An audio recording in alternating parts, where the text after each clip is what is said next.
Mula noon, ang mga dating tagapaglingkod ng pamilya ng dating Viscount Querelle ay opisyal nang naging mga tauhan ni Allen at dahil mayaman si Allen, hindi siya nagkulang sa pambayad ng sahod sa kanyang mga kasamahan. Dahil dito ay tuluyan na rin niyang nakuha ang tiwala ni Kill at ito ang gumagalaw na healer at mula ngayon, lalaban na silang magkasama sa ilalim ni Allen habang umaasang maibabalik ang dating katayuan ng pamilya Querelle. Gayunpaman ay napaisip si Allen kung mapagkakatiwalaan ba talaga ang pangako ng maharlikang pamilya o isa lamang itong pangakong walang kasiguraduhan. Pagkaraan ng ilang panahon at isinama ni Allen ang lahat sa isang B-rank dungeon upang mag-training, maraming D-rank at B-rank na halimaw ang naninirahan doon at puno rin ito ng mga nakalalasan na bitag kaya bago sila pumasok, uminom muna silang lahat ng antidote. Dahil halos 20% lamang ang tsansang malinis ang isang B-rank dungeon, mas pinili ni Allen na maging handa kaysa malagay agad sa panganib at matapos may handa ng grupo ang mapa, nagpatawag si Allen ng 5 ostrich type na halimaw at agad silang pumasok sa loob ng dungeon. Habang naglalakad ay may napansin si Kill na isang treasure chest, ngunit naghinala si Cecil na baka isa lamang itong bitag at dahil dito ay inutusan ni Allen si Maria na siyasatin ito at lumabas ng isa itong bitag at agad na lumitaw ang isang mimic at sinubukan na umatake, ngunit mabilis itong pinabagsak ni Maria gamit ang kanyang mahika. Pagkatapos nilang talunin ang mimic, saka lamang lumitaw ang tunay na treasure chest at sa loob nito ay may isang palakol na gawa sa maril na naibenta nila sa halagang 50 gintong barya, nagpatuloy sila sa paglalakbay papasok ng dungeon. Subalit dahil sa sobrang pakikipagkwentuhan kanina, nakalimutan ni Allen na uminom ng antidote at hindi nagtagal ay nakatulog siya ng mahimbing dahil sa lason kaya napilitan ang buong grupo na hintayin siyang magising, pero alam na pala ni Allen ang mangyayari kaya hindi siya gaanong nag-alala. Pagkagising niya ay tinanong niya si Maria kung ano ang nangyari habang natutulog siya, nag-usap ang dalawa tungkol sa kung ano-anong bagay na ikinagulat ng iba dahil wala silang maintindihan sa pinag-uusapan ng dalawa. Maya-maya ay aksidenteng naapakan ni Allen ang isang bitag at kumalat ang nakalalasan na usok na pampatulog, dahil dito siya at ang kanyang mga halimaw ay agad na nawalan ng malay ngunit makalipas lamang ang 10 segundo, nagising siyang muli dahil sa gamot na ginawa ng kanyang assistant mula sa materyales ng isang halimaw. Pagkatapos noon ay sinadya pa niyang apakan ang ilan pang bitag upang subukan ang epekto nito at habang ang ibang tao ay todo iwas sa mga bitag, si Allen naman ay kusa pang sumubok sa mga ito at natuklasan niyang bukod kay Maria, lahat ng kanyang halimaw ay agad na nakakatulog kapag nalanghap ang usok. Gayunpaman ay may ilang grass type na halimaw na hindi naaapektuhan at malayang nakakagalaw sa loob ng usok, dahil dito ay nalaman ni Allen na ang sleeping trap ay gumagana sa lahat ng buhay na nilalang maliban sa mga grass type na halimaw. Natuklasan din niyang ang mga grass type na halimaw ay maaaring pagmulan ng mga sangkap na kayang gawing gamot laban sa ganitong uri ng epekto. Habang abala si Allen sa pagpapaliwanag ng kanyang mga natuklasan, walang tigil namang nagsanay si Dog Aura hanggang sa matagumpay siyang makakuha ng bagong skill at dahil sa bikitong subukan, hinimok niya si Allen na ipagpatuloy agad ang paggalugad sa dungeon. Matapos pumatay ng maraming halimaw sa wakas ay narating nila ang boss room at pagkakabukas ng huling pinto, isang napakalaking grupo ng higanteng baboy ramo ang bumungad sa kanila at kamukha lamang ito ng mga baboy ramo sa kanilang nayon, subalit mas mataas ang antas ng mga ito. Nang makita ni Dogora ang kasalukuyan nilang status, halos sigurado siyang wala silang posibilidad na matalo at sa isip pa nga niya, iniisip na lamang niya kung inihaw o pinakulo ang karne ng baboy ang kakainin nila mamayang gabi.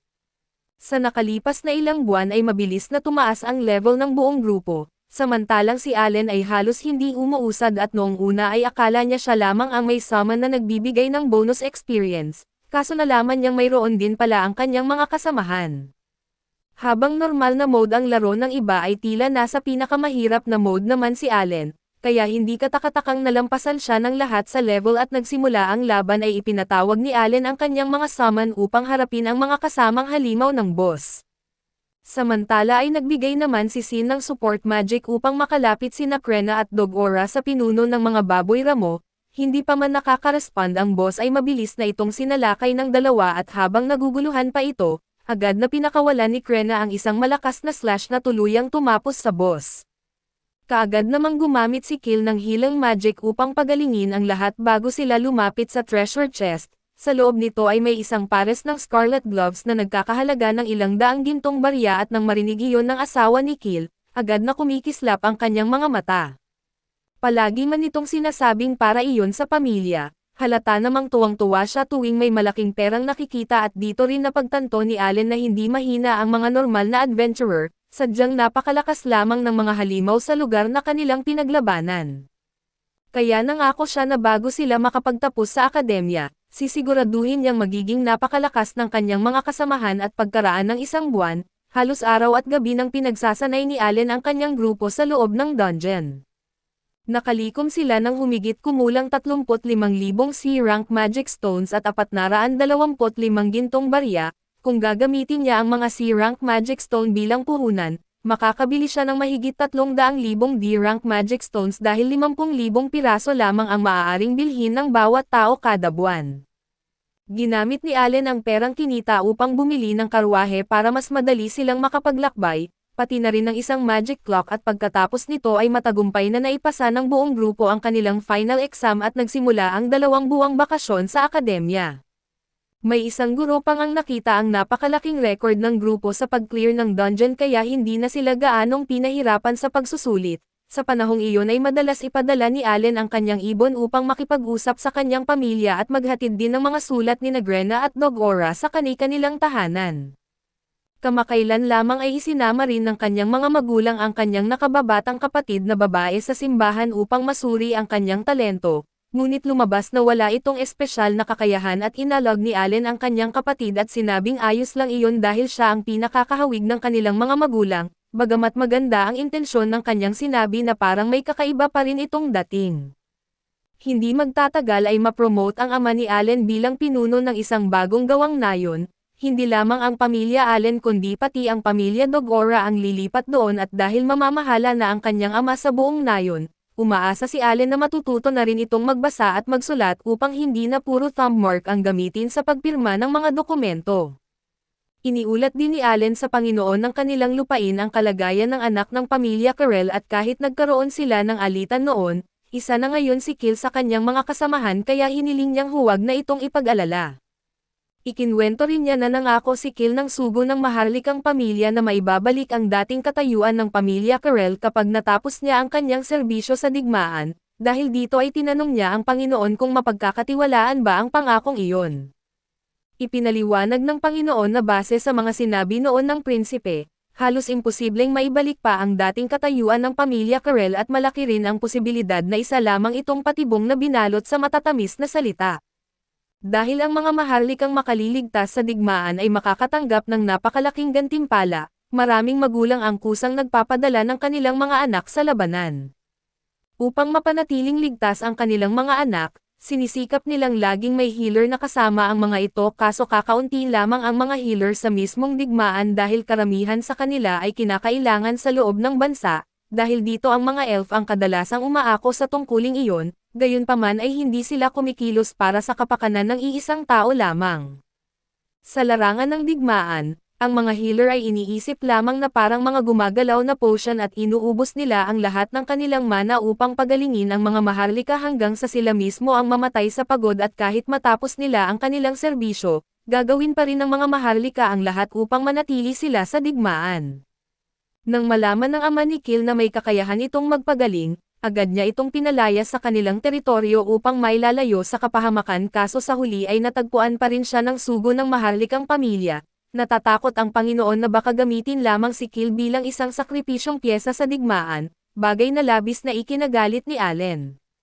Dahil dito ay binalak ni Allen na harapin mismo ang sugo ng maharlikang pamilya upang tanungin ito tungkol sa bagay na iyon, ngunit hindi siya pinayagan ng kanilang Panginoon at ipinaliwanag nito na ginamit ng sugo ang pangalan ng pamilya Granville upang linlangan si Kill, kaya ang usaping iyon ay dapat nilang harapin mismo. Ipinaliwanag ng Panginoon na sila na mismo ang haharap sa usaping iyon at kahit gustong-gusto ni Allen na turuan ng leksyon ang sugo ng maharlikang pamilya, napilitan siyang ipaubaya ang lahat sa mga nakatatanda. Dahil sa mahalagang bakasyon sa tag-init, sa wakas ay na-promote ang buong grupo bilang mga B-rank adventurer na isang bagay na labis na ikinagulat ng lahat at kung titingnan kasi sila ay mga bata pa lamang sila na wala pang gaanong karanasan, pero napakabilis nilang umangat ng ranggo. Binalaan sila ng receptionist na napakalakas ng pinakamalalim na boss sa A-rank dungeon, sa madaling salita na isang maling hakbang lang ay maaaring ikapahamak nila. Hindi rin maraming adventurer ang pumipiling mag-explore sa lugar na iyon dahil marami pa ring hindi natuklasan na mga bitag. Tungkol naman sa kanilang kagamitan, maaari na ngayong sumali si Allen sa mga auction na inihahanda ng Adventurers Guild at ang mga bihirang kagamitan na nakukuha sa mga dungeon ay minsan na ibebenta sa napakataas na halaga, kaya magandang pagkakataon iyon upang mapalakas pa ang kagamitan ng buong grupo. Agad na tinanong ni Allen kung mayroon bang singsing na kayang magpanumbalik ng mana kaso ayon sa receptionist, wala pang sino mang nakakuha ng ganoong kagamitan at gayunpaman ay malaking tulong pa rin ang auction para sa mga adventurer, basta sapat ang kanilang pera upang makabili ng mga mahahalagang kagamitan. Pagkalipas ng ilang araw at nagtungo ang buong grupo sa isang A-rank dungeon at isa itong napakalawak na maze kaya kinailangan nilang manatili roon ng ilang araw para kumain at matulog at magpatuloy sa paggalugad. Ipinadala pa ni Allen ang kanyang mga uwak upang gumawa ng mapa ng lugar, ngunit maging sila ay hindi rin nagawang tuklasin ang buong maze. Habang nagpapahinga ang grupo sa gabi ay may ilang halimaw na sumubok umatake sa kanila, ngunit mabilis din silang napatay bago pa sila makapagdulot ng anumang panganib at kinabukasan ay ipinagpatuloy nila ang paglalakbay papasok ng A-rank dungeon. Ang mga ordinaryong halimaw doon ay halos kasing lakas na ng mga boss sa B-rank dungeon kaya nahirapan ang buong grupo sa bawat laban. Sa gitna ng labanan, hindi sinasadyang nataman si Dogora ng isang halimaw at aksidente niyang naapakan ang isang teleport trap at dahil dito, agad siyang nailipat sa ibang lugar kasama si Sesen. Ginamit ni Allen ang lahat ng Maria cards na mayroon siya at inutusan si Maria na hanapin sina Dogora at Sesen. Pinadala rin niya rito ang ilang healing potion at mana potion upang matulungan ang dalawa, samantala sina Dogora at Sesen ay napapalibutan na ng napakaraming malalakas na halimaw. Mabuti na lamang at may dala silang ilang healing herbs kaya kahit papaano ay nakaligtas sila at hindi pa tuluyang bumagsak. Sa tamang oras ay dumating si Maria dala ang mga halamang pampagaling, kaya bahagyang nakabawi ang dalawa kaso hindi pa man sila nakakahinga ng maluwag, muling lumitaw ang dalawang armored boar at napilitan silang lumaban muli. Nang makita iyon ni Allen, agad niyang inutusan ang kanyang mga ostrich-type na halimaw na tumakbo ng buong bilis upang tulungan sila. Pagkatapos talunin ni Dogora at Sesen ang dalawang armored boar ay biglang lumitaw ang isang napakalaking halimaw at sa laki at lakas pa lamang nito, alam na agad ng dalawa na isa na naman itong napakadelikadong kalaban.